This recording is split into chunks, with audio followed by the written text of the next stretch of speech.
The FWO started in a tiny basement underneath a shop.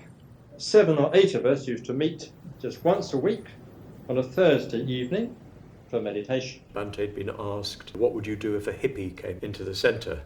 And Bante said, well, I'd invite them downstairs and teach them to meditate.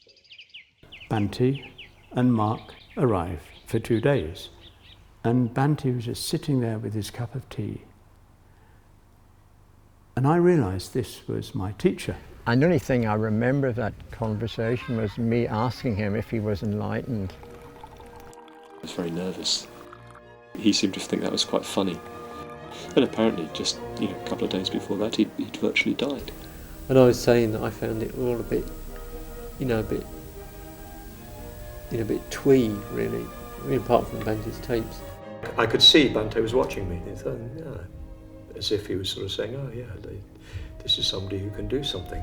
Subhuti was the chairman, Lokamitra was the treasurer, and Dhammadana was the secretary. Stormy. It was a great working relationship, difficult, but great. After one of Sangharakshita's talks about Tantric Buddhism, Deva Mitra and Lokamitra squatted an empty property and started a men's community. Every Sunday afternoon he'd run a tape lecture and then do a sevenfold puja. That's all he did for years. We put a lot of effort into raising money and looking for a new centre. Lokamitra did the money raising, I did the looking for a new centre.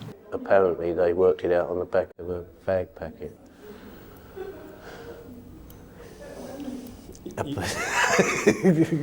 Bante made his famous statement, which was, I think the women are going to feel pushed aside for a few years, and quite frankly, I think it will be good for them.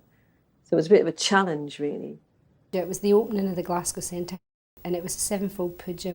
There were readings between every section, chants that I've never heard since. I don't know where they came from. And it lasted for ever such a long time. Vajramal and I were the only 2 women.